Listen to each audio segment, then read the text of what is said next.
안녕하세요. 청열차입니다. 오늘은 성님께서 경고해 주신 부동산 하락에 대한 경고의 말씀이 실제로 빠르게 진행이 되기 시작했음과 부당이득이나 헛되이 얻은 재물은 반드시 다른 곳에서 잃게 된다라고 주신 말씀을 살펴보려고 합니다. 성님께서 주신 국내 부동산 경고에 대한 영상을 공유한 지 채 한 달이 안 되어서 실제로 10월 15일 새로운 부동산 정책이 발표가 되었습니다. 사실 9월 7일 부동산 정책 발표 이후 그래도 몇 달은 지나서 새로운 정책이 나올 거라고 생각을 했었고요. 그런데 10월 15일에 꽤나 강력한 부동산 대책이 나왔습니다. 토지거래 허가 구역과 대출 규제 확대로 실제로 서울 전역 거래 절벽이 본격화되었다는 기사들이 쏟아지고 있습니다. 9월 7일 부동산 정책까지는 시장이 그다지 반응을 하지 않은 상황이었었고요.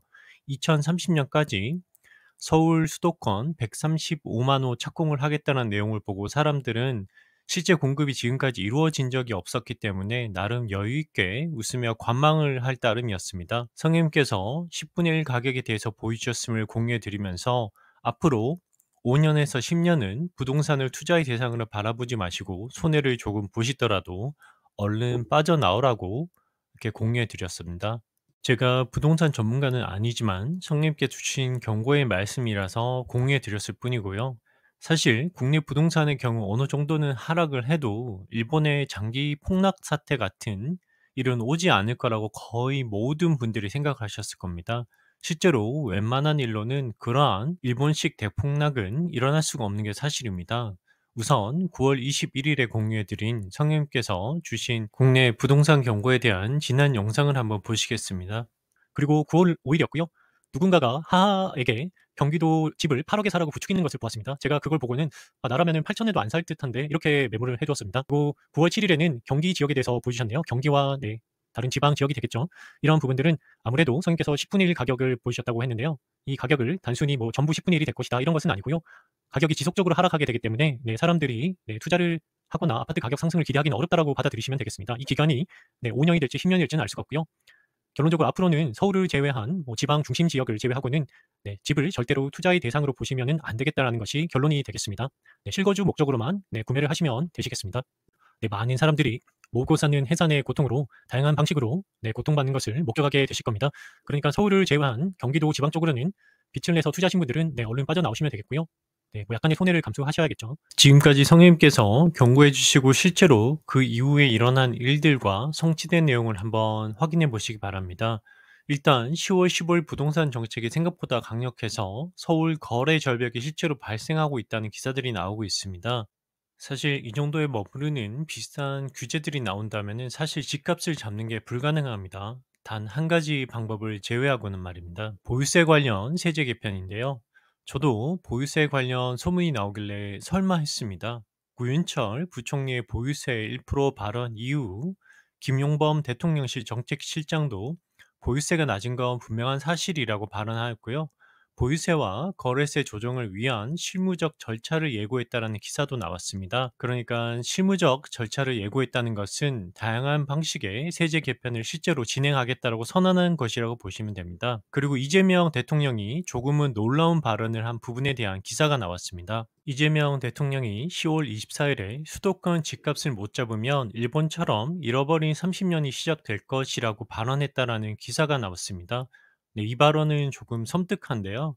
말 그대로 대한민국을 일본처럼 잃어버린 30년으로 만들겠다라는 말이 되겠습니다. 이재명 대통령이 이런 마음을 먹게 된 것은 이제 본격적 하락이 이루어져야 하는 때가 되었기 때문에 이런 일들이 자연스럽게 일어나게 되는 것이라 보시면 됩니다. 사람들은 아마 올해 말과 내년까지 계속해서 다양한 규제들이 쏟아져 나와도 여전히 어느 정도 시간이 지나면 부동산 가격은 제자리를 찾거나 다시 상승할 거라는 헛된 희망을 품게 될 것이 분명합니다. 일부 고가 1주택 보유자들도 다음 정부까지 버티면 된다라는 식의 말들에 대한 기사들도 나오고 있습니다.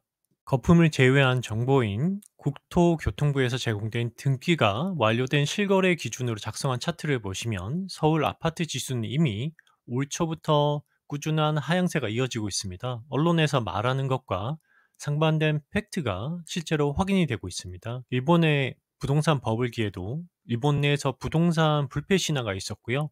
국내에도 지난 수십 년간 이어진 아파트 불패 신화가 이제 막을 내리려고 하고 있는 것입니다. 주식을 고가에 사서 수년간 장기 하락을 해도 장기 투자를 하면 되고 여전히 다시 오를 것이라고 헛된 희망을 품으며 오랜 기간 고통을 받는 것과 같은 것입니다. 사실 우리 대부분은 당장 내일 무슨 일이 일어날지 내다보지 못하는 그냥 사람에 불과하기 때문에 현실을 받아들이지 못하고 오랜 기간 밤낮으로 고통을 받게 될 것이라 생각합니다. 잠언 15장 16절입니다.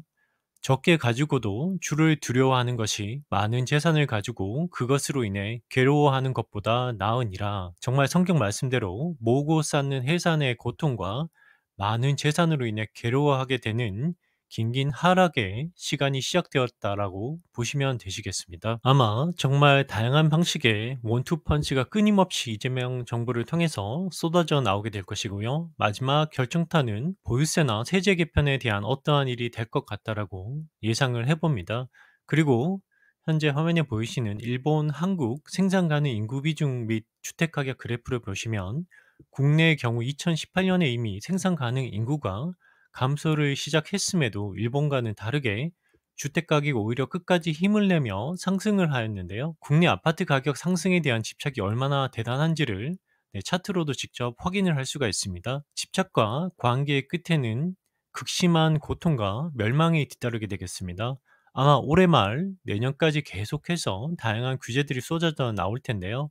성님께서 말씀하신 10분의 1과 장기 하락에 대한 말씀이 계속해서 이루어져 나가는 것을 직접 목격하게 되실 것입니다.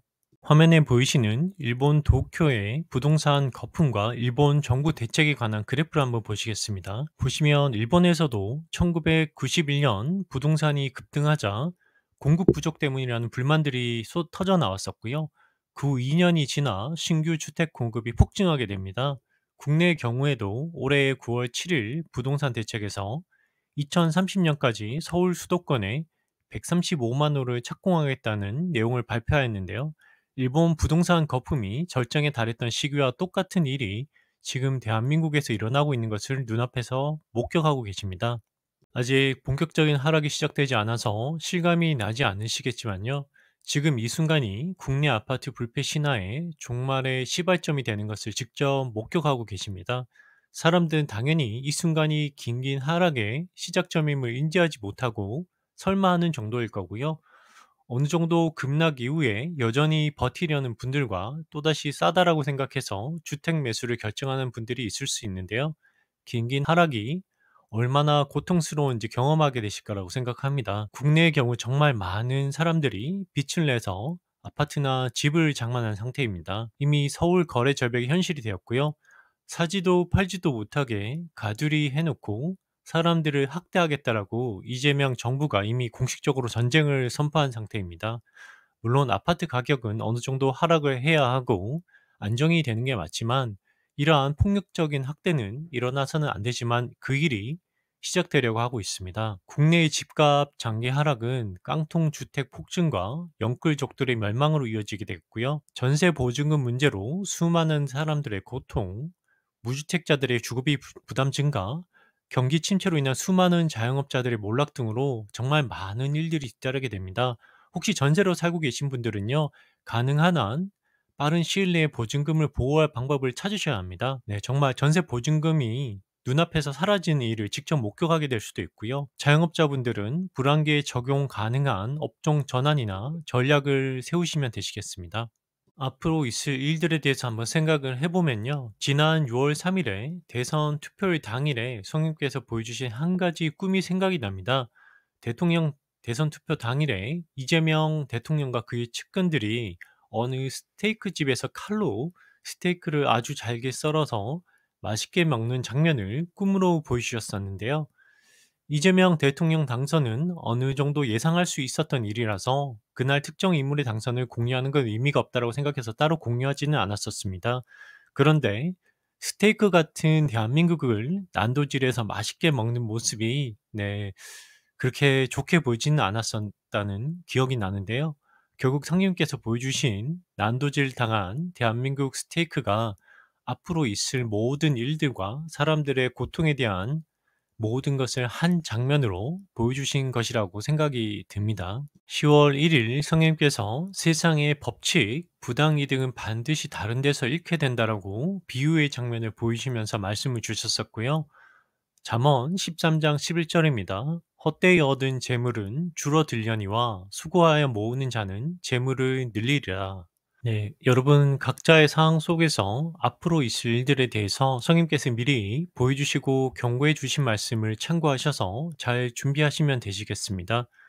예수님께 의지하시면은 여러 어려운 상황 속에서도 길을 열어주시고 꽤 평안한 생활을 이어가실 수 있을 거라고 생각합니다. 성령님께서 경고의 말씀을 주시고 나면 그 이후에 그와 관련된 일들이 실제로 일어나고 진행이 되는 것을 지난 성취된 예언들을 살펴보시면 확인하실 수가 있습니다.